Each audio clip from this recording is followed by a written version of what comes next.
नमस्कार, जोहार द भारत मित्र देख रहे हैं आप। मेरा नाम अभिषेक भारती है और हमारे साथ सहयोगी आरती और सहयोगी देवेंद्र जी भी जुड़े हुए हैं।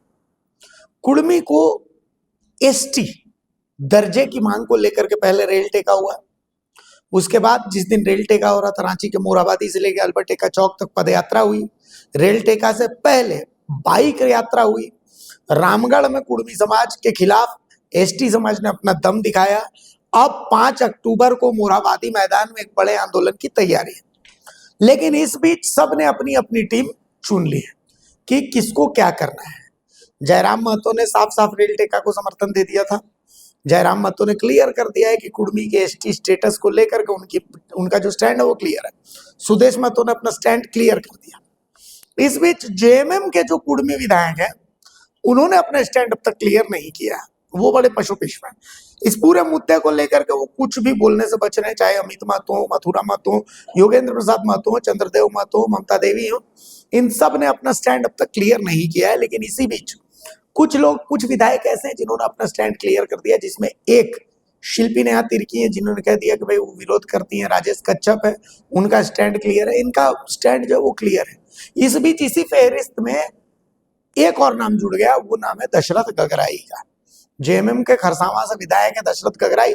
उनकी पत्नी ने एक प्रतिनिधिमंडल में, उनकी पत्नी भी हिस्सा रही, जिस प्रतिनिधिमंडल ने जो डीसी हैं उनको एक ज्ञापन सौंपा कि कुड़मी को एसटी में शामिल करने का विरोध। बाकायदा उन्होंने कहा कि हम इस बार अपनी जाति के साथ हैं, इस बार हम अपने समाज के साथ हैं। देवेंद्र भैया, दशरथ गगराई का ये स्टैंड क्या बताता है? नहीं, दशरथ गगराई का स्टैंड के पहले आपने बता दिया, 3 आदिवासी विधायकों का स्टैंड भी क्लियर कर दिया। तो निश्चित रूप से जेएमएम के अंदर जो कुड़मी विधायक है वो कहीं न कहीं चुप्पी साधे में, हालांकि कुछ एक विधायकों द्वारा ये दावा किया, मथुरा प्रसाद उसमें है, उन्होंने समर्थन किया था, पर उस एग्रेशन के साथ वो सामने नहीं आए, रेल टेका में शामिल नहीं हुए।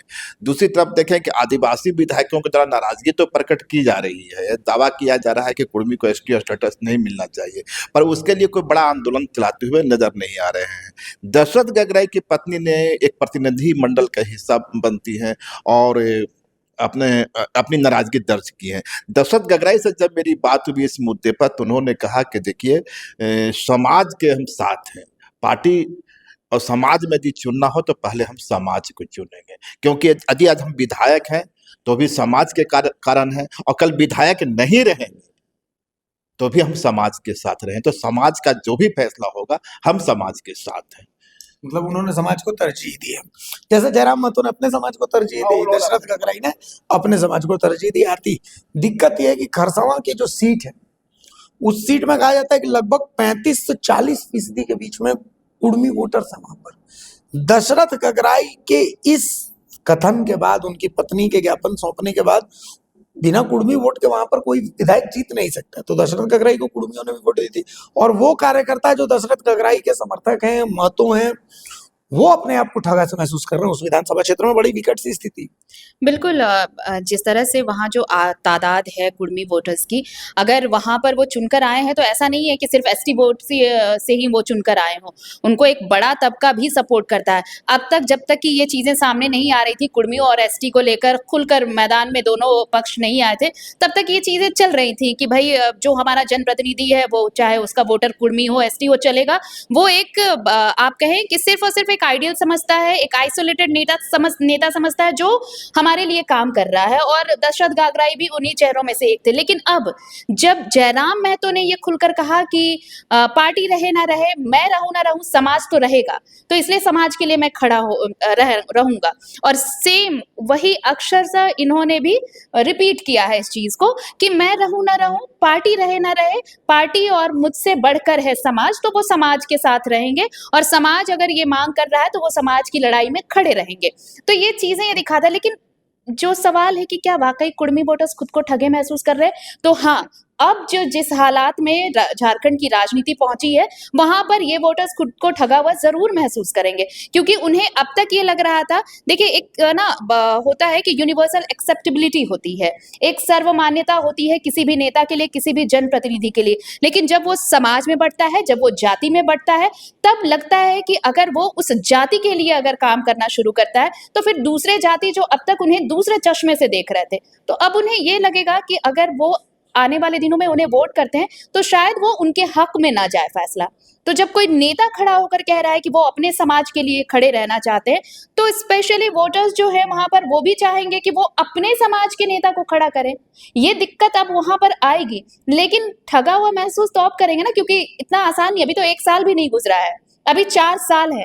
4 साल में ये राजनीति कैसा मोड़ लेगी, क्या होगा, इसका फलाफल आपको अगले चुनाव में देखने को जरूर मिलेगा। लेकिन ये भी उतना ही बड़ा सच है झारखंड में कि यहाँ पर मुद्दे आते हैं, बनते हैं, चले जाते हैं। और एक बात पिछले डिस्कशन की मुझे अच्छी तरह से याद आ रही कि अभी बहुत कुछ चल रहा है कि कुर्मी नेता कौन है, सबसे बड़ा आदिवासी नेता कौन है, लेकिन जैसे ही हेमंत सोरेन की एंट्री होगी इस पूरे विवाद में, अब तक आप देखिए वो चुपचाप बैठे हुए हैं। आपने सबका वर्जन, सबका कमेंट, सबके बयान सुने होंगे, लेकिन अब तक हेमंत सोरेन ने इस मामले पर चुप्पी ही साध रखी है। और जैसे ही उनकी एंट्री होगी बाकी मुद्दों जैसे, तो फिर इस मामले में आप समझेंगे कि कौन सा बड़ा खेल होने वाला है। अब तक तो बस यही चल रहा है कि लोग अपने अपने समाज के लिए खड़े हैं, लेकिन अगर वैसे नेता जो पार्टियों से जुड़े हैं, चाहे वो जेएमएम से जुड़े हो, आजसू से हो, जेएमएम से हो, आजसू ने तो क्लियर कर दिया, खुद सुप्रीमो उतर आए हैं भाई, लेकिन जेएमएम अब तक नहीं, 2-3 चेहरों को छोड़ दिए तो जेएमएम की तरफ से कोई भी क्लियर स्टैंड नहीं है कि वो एसटी के सपोर्ट में है या कुर्मी के सपोर्ट में है। इनफैक्ट कुछ नेता बाहर आए, बीजेपी की तरफ से भी यही चल रहा है। तो जिस दिन पार्टी अपना लाइन और लेंथ सामने लेकर आएगी कि या तो आपको पार्टी के लाइन लेंथ पर चलना होगा या तो आप समाज की लाइन लेंथ पर चलिए, तो उस दिन ये सबसे बड़ा कंफ्यूजन वोटर्स के लिए नहीं रहेगा, उस दिन ये कंफ्यूजन उन लीडर्स के लिए रहेगा जो अमुक पार्टी से जुड़े हुए हैं। क्या आपको पार्टी के साथ चलना है, क्योंकि पार्टी दो धारी तलवार पर तो चल नहीं सकती भाई। पार्टी अगर जेएमएम को सरकार बनानी है तो फिर उन्हें एसटी भी चाहिए, कुर्मी भी चाहिए। सिर्फ कुर्मी वोटर से या फिर एसटी वोटर से तो सरकार नहीं बन सकती। बीजेपी के सामने भी वही दर्द है। आजसू शुरू से ये कहता रहा है कि कुर्मी वोटर्स महतो की पार्टी है, तो वो उनका स्टैंड क्लियर है, जयराम महतो ने भी क्लियर कर दिया। लेकिन इन दोनों पार्टियों के लिए बहुत बड़ा चैलेंज सामने आएगा और वोटर्स को ये तय करना होगा कि जो शख्स अपने समाज के लिए खड़ा हो रहा है वो वोट उनके लिए करेंगे, या फिर जो एक सर्वमान्य चेहरा होगा जो एसटी की भी बात कर रहा है और जो कुर्मियों की भी बात कर रहा है, या फिर दोनों की नहीं पूरे समाज की बात कर रहा है, वो उसे वोट करेंगे। तो इसका इंतजार करना होगा और ये दुविधा की स्थिति पार्टियों के लिए ज्यादा होने वाली है रादर देन वोटर्स। इसमें एक चीज जोड़ना की जरूरत है। देखिए, झारखंड की सियासत फिलहाल जिस मुकाम पे खड़ी हो गई है, जो गंभीर चिंतन करने वाले लोग हैं उनके सामने चुनौती खड़ी हो गई है। देखिए कि रेल टेका हुआ, उसके बाद उसकी जो त्रासदी आई है, उसके साथ जो सामान्य लोगों को जो परेशानी झेलनी पड़ी वो तो अलग मुद्दा बना। अब आदिवासी समाज की ओर से जिस तरह से प्रतिक्रिया आ रही है और एक वार की स्थिति बन रही है दो समुदायों के बीच में, मानी का बार सोशल मीडिया पर भी कई ऐसे चेहरे आ रहे हैं जिसके कारण सोशल टेंशन फैलता नजर आ रहा है। पर क्या इसकी ही कल्पना की गई थी झारखंड के लिए? क्या इसी झारखंड का निर्माण किया गया था? और सबसे बड़ी बात है कि यदि कुर्मी समुदाय की ओर से एसटी स्टेटस की मांग की जा रही है तो आप उसका फैसला मोरहाबादी मैदान में या दूसरे स्थलों पर करेंगे, या कुर्मी जाति को एसटी स्टेटस की मांग करना है तो रेलवे पटरी पर करेगा? और यही वो सवाल है जिसके कारण आप देख रहे होंगे कि जो गंभीर राजनीति। और एक चीज और याद रखिए आरती, अब जितने भी कुर्मी समुदाय की ओर से या आदिवासी समुदाय की ओर से जो अभी जो भिड़ंत हो रही है उसमें चेहरे कौन है? ये चेहरे वे नहीं हैं जो झारखंड मूवमेंट में हिस्सा लिए हैं, ये चेहरे वे नहीं हैं जिनका झारखंड आंदोलन में योगदान रहा है, ये चेहरे हुए हैं जो 25 वर्ष के हैं, 30 वर्ष के हैं, मोस्टली नई पौध है। ये झारखंड के उस संघर्ष को नहीं देखे हैं, उस पीड़ा को नहीं देखे हैं। अब चले जाइए प्रभाकर तिर्की के पास और व्यक्तिगत बैठ के उनका दर्द समझिए। सूर सिंह बेसरा सामने आते हो, कहते हैं कि और अजय तिर्की पर जिस तरह से कहते हैं कि उसके बाप ने राजा लगकर, आप उनकी बात से सहमत नहीं हो सकते हैं, पर उस वृद्ध व्यक्ति का दर्द देखिए जो जिस झारखंड के सपने के साथ वो निकला था सामने, आज वो झारखंड उसके सामने बिखरता नजर आ रहा है। दो महत्वपूर्ण समुदाय कुर्मी, आदिवासी और उसमें एक मुस्लिम को भी जोड़ सकते हैं। ये तीनों समुदाय 3 धारा में बहेंगे। तो क्या यही इसी का सपना मुझे मैं सिर्फ एक सवाल आपसे करूंगी, आप ही जवाब दीजिए इसका। क्या झारखंड में सिर्फ कुर्मी, एसटी या फिर मुस्लिम ही है? मुस्लिम को तो अभी दूर रखिए, क्योंकि इनकी एंट्री अभी तक इस विवाद में हुई नहीं है। तो क्या सिर्फ एसटी और कुर्मियों का ही झारखंड है या बाकी और लोग भी हैं? मैं आ रहा था मुद्दे पर। जो झारखंड मूवमेंट पूरा हुआ, वो जो पिलर बना था, ये 3 कम्युनिटी बनी थी। दूसरी कम्युनिटी भी, कुशवाहा कम्युनिटी हो, यहाँ के साहू कम्युनिटी हो, इन्हीं 3 के इर्द के, चूंकि उनकी आबादी कम है तो इनके इर्द के साथ वो खड़ी हुई थी। लेकिन अब जिस तरह के कटुता फैलाई जा रही है, मैं एक सवाल पूछता हूं, यदि आदिवासी कुर्मी समुदाय की ओर से एसटी स्टेटस की मांग की जा रही है, तो क्या ये बेहद जरूरी नहीं था कि आदिवासी समुदाय की ओर से कोई संवेदनशील चेहरे सामने आते और पूरी संवेदनशीलता के साथ उनकी मांगों पर विचार करते? कुर्मी समुदाय की ओर से जिस तरह के दावे आ रहे हैं, कुर्मी समुदाय के कुछ चेहरे सामने आते और वह फैसला करते कि भाई कुर्मी स्टेटस की जो मांग की जा रही है वो कितना उचित है, कितना गलत है। दोनों ओर से संवेदनशीलता दिखलाई जानी चाहिए थी। एक शख्स कह रहा है रेल पटरी उखाड़ने की बात कर रहा है, रेल रोका चला रहा है, दूसरा अपनी अपनी शख्स। और देखिए एक और मजेदारी स्थिति है इसमें, आदिवासी समुदाय की ओर से जो जिन परिस्थितियों का निर्माण किया जा रहा है, जो प्रोटेस्ट किए जा रहे हैं, कहीं ना कहीं इनके अंदर भी अपना चेहरा चमकाने की राजनीति है। आप देख लीजिए, मोरहाबादी में जो रेल टेका की बात की गई, जिस तरह से पद यात्रा निकाली गई, मोटरसाइकिल मार्च, क्या आदिवासी समाज के तमाम घड़े साथ हैं? ये जो रेल मोरहाबादी मैदान में जो लाखों की भीड़ का दावा किया गया है, किनकी ओर से किया गया? अजय तिर्की की ओर से किया गया है। अजय तिर्की सिरम टोली मामले में किस तरह घिरे हुए थे, क्या लोग उसे भूल गए? और आप यह भी याद रखिए, वही सिरम टोली का विवाद था जब जिस सिरम टोली की विवाद में गैलेक्सन डुंगडू प्ले कार्ड लेकर खड़े थे अजय तिर्की के। तो क्या गैलेक्सन डुंगडू जो आज उनके साथ प्रेस कॉन्फ्रेंस कर रहे हैं और आदिवासियों के, कुर्मियों के दावे को सीधे सीधे खारिज कर रहे हैं, उन्हें सिरम टोली का वो प्ले कार्ड याद है? तो मेरा जो कहना है, मेरी जो बात है कि तमाम जो चेहरे हैं वो झारखंड बनने की जो पीड़ा है, उसका दर्द है, उसका एहसास उनको नहीं है। और कुछ गंभीर, कल मेरी गैलेक्सन डुंगडू से एक इंटरव्यू हुई थी, मैंने एक सवाल किया था, और जैसा मैं हमेशा कहता हूं, मुझे नहीं मालूम कि कुर्मी जाति आदिवासी है या नहीं है, मुझे नहीं मालूम कि आदिवासी समाज की ओर से उनके जो नकारने के दावे आ रहे हैं उसमें कितने तथ्य हैं। मेरा सवाल सिर्फ सिंपल सा सीधा था गैलेक्सन डुंगडू से, क्योंकि कल उन्होंने धारदार तरीके से कुर्मी जाति के दावों को खारिज कर दिया।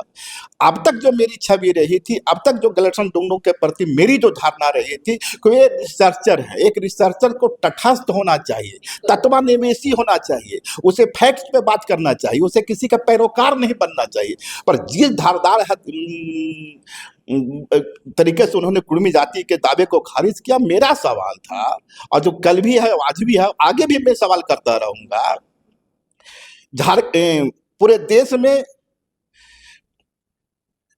इंडियन सक्सेशन एक्ट, जिसे हिंदू सक्सेशन एक्ट भी कहते हैं, वो उसकी पहली जो होता है 1865 में, 1865 में लागू होता है। संथाल, उरांव, मुंडा जैसे तमाम जातियों को भी उस वक्त हिंदू सक्सेशन एक्ट के तहत ही रख दिया जाता है। कुछ इधर उधर हो सकता है, कागज जाति, तमाम लोगों को वहीं रखा जाता है। इसका विरोध शुरू होता है हर जनजाति की ओर से। वे कहते हैं मेरा कस्टमरी लॉ है, हम हिंदू सक्सेशन एक्ट से गाइड नहीं होंगे, क्योंकि तमाम जनजातियों में बेटी को हिस्सा देने की परंपरा नहीं है। हाल में देखे होंगे सुप्रीम कोर्ट का एक फैसला आया था, उसी के बाद आदिवासी समाज कितना प्रोटेस्ट किया था कि आदिवासी समाज का जो कस्टमरी लॉ है उस पर यह हमला है। पता नहीं, अब जो लोग प्रदर्शन कर रहे थे उसमें दावे कर रहे थे, वे सुप्रीम कोर्ट गए या नहीं गए, या उनका पूरा जो प्रतिरोध रांची में ही सिमट के रह गया, मुझे नहीं मालूम। पर आदिवासी समाज में बेटियों को हिस्सा देने की परंपरा नहीं है। इस दावे के साथ कुर्मी समुदाय ने इसका विरोध किया था, दूसरी जातियों ने भी किया था।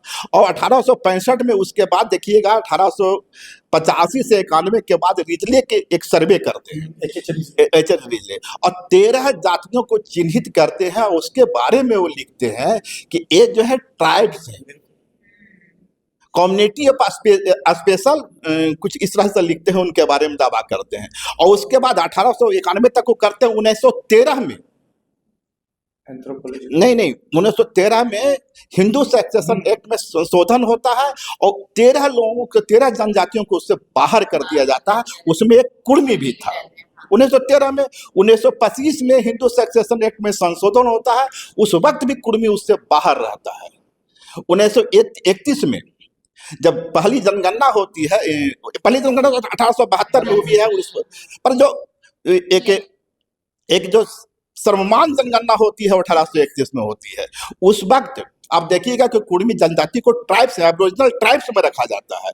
ठीक है, ग्लसन डुमडुम दावा करते हैं कोई है उसका जो टोरियंटल बना, जेहरियंटल जो भी बना था, उसमें 1835 में बाहर कर दिया। 1831 में तो था ना वह। 1831 में जो जाति ट्राइब्स में शामिल था, 1947-48 में बाहर कैसे हो गया, उसके लिए कौन सी अनुशंसा हुई, क्या सर्वे हुआ, किस सर्वे के आधार पर कुर्मी समुदाय की ओर से ये सवाल उठाया जा रहा है, तो वाजिब सवाल है और इसके लिए पूरी संवेदनशीलता के साथ उस पर विचार होनी चाहिए थी। पर हुआ क्या, समाज में टेंशन फैलाने की कोशिश कर दी गई। और एक मजेदार बात मैं आप बता दूं, जयपाल सिंह मुंडा जब उसी संविधान सभा में इस एसटी कैटेगरी का विरोध करते हैं और डॉक्टर अंबेडकर और जयपाल सिंह मुंडा के बीच में तीखी बहस होती है। जयपाल सिंह मुंडा कहते हैं कि तमाम जो जातियां जिनका ऑरिजिन कहीं ना कहीं ट्राइब से रहा है और कहीं ना कहीं वे हिंदू फोल्ड में चले गए हैं और जिनको अनटचेबल कैटेगरी मानते हुए शेड्यूल कास्ट में रख रहे हैं आप, इस सारे लोगों को आदिवासी में रखिए, आदिवासी ट्राइब्स नहीं, शेड्यूल ट्राइब्स नहीं, ट्राइब्स में रखिए। उसके बाद अब रामदयाल मुंडा की पुस्तक पढ़ सकते हैं, आदि धर्म। आदि धर्म में भी रामदयाल मुंडा जो है वे नेबरिंग ट्राइब की बात कर रहे हैं, नेबरिंग ट्राइब को उसका हक मिलना चाहिए। तो जब नेबरिंग ट्राइब की बात कर रहे थे तो क्या उत्तर प्रदेश के नेबरिंग ट्राइब की बात कर रहे थे, तो कि झारखंड के नेबरिंग ट्राइब की बात कर रहे थे। उसके बाद बाबा कार्तिक उरांव को देख सकते हैं। बाबा कार्तिक उरांव अपनी किताब 20 वर्षों की काली रात में भी, मैं पढ़ा नहीं हूँ, कुछ लोग दावे कर रहे हैं, दावे में देखना चाहिए कितनी सच्चा, उनके तरफ ये दावा किया जा रहा है। तो मैं कह रहा हूं कि झारखंड राजनीति के जो बड़े आइकॉन है, दिसम गुरु जब झारखंड मुहिम में चल रहा था उस समय लिखित दस्तावेज है कि जब झारखंड बनेगा तो कुर्मियों के मांग को पर विचार किया जाए। तो झारखंड की राजनीति के सबसे बड़े दिग्गज जयपाल सिंह मुंडा, रामदयाल मुंडा, दिसम गुरु, बाबा कार्तिक उरांव जी सहानुभूति रखते थे कुर्मियों के प्रति, तो उनका कुछ नजरिया तो जरूर रहा होगा। मैं नहीं कह रहा हूं कि इंसानों के मानने के आधार पर आप ट्राइब्स का दर्जा दे दीजिए, स्वतंत्र एजेंसियां हैं देश में साहब, कोर्ट है, TRI है। आदिवासी समाज को उस पर विश्वास होना चाहिए था, कुर्मी समुदाय को भी उस पर विश्वास होना चाहिए था, अपने तर्कों के साथ दोनों को वहां जाना चाहिए था। ये झारखंडी शिष्टाचार, झारखंडी भाईचारा मांग लगाने की क्या जरूरत थी। तो कुल मिलाकर के देखिए, तथ्यों के साथ देवेंद्र जी ने भी बहुत सारे पॉइंट्स रखे और आरती ने भी बहुत सारी बातें बताई हैं। फैक्ट यही है कि इस समस्या का समाधान जो होना है वो टेबल टॉक से ही होना है, तथ्यों के आधार पर ही होना है और रिसर्च बेस्ड ही होना है। न पटरी उखाड़ करके आप एसटी ले सकते हैं और ना आप हवाई जहाज रोक करके एसटी लेने से किसी को रोक सकते हैं। जिसका जो मौलिक अधिकार है उस अधिकार से आप किसी को वंचित तो नहीं कर सकते हैं।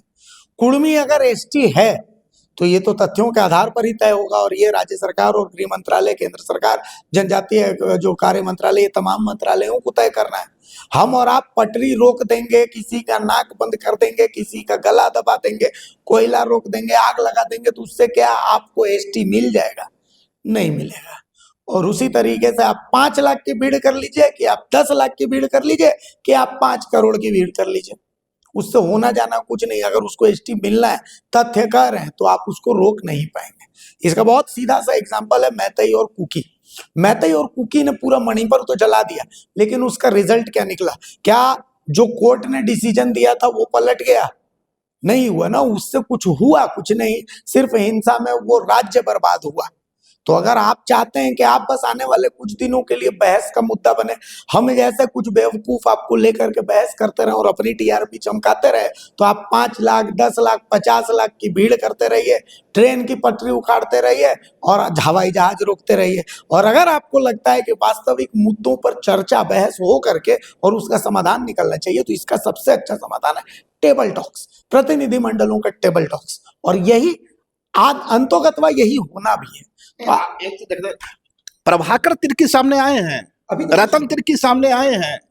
भाई झारखंड मूवमेंट के दोनों बड़े चेहरे हैं, जितने चेहरे आज सामने आ रहे हैं ट्राइबल्स कम्युनिटी की ओर से, उन्हें वो उत्कर्ष, वो ऊंचाई नहीं छुआ है जो दोनों चेहरों ने छुआ है। आज दोनों मौन हैं, कोई तो बेबसी होगी। कल मेरी प्रभाकर तिर्की से बात हो रही थी, वे कहे यार तुम लोग झारखंड को यहाँ पहुंचा दिया कि अब हम बोलने लायक नहीं रह गए। यही कुड़मी समुदाय तो मेरी ताकत होती थी, और यही आदिवासी समुदाय के बुत्ते हम लोग झारखंड की लड़ाई लड़ रहे थे। आज क्या एक नफरत की दीवार खड़ा कर दिया गया। तो बस कुल मिलाकर के इसको आप समझिए, झारखंड को मणिपुर मत बनाइए, झारखंड को झारखंड रहने दीजिए। आंदोलन की धरती है।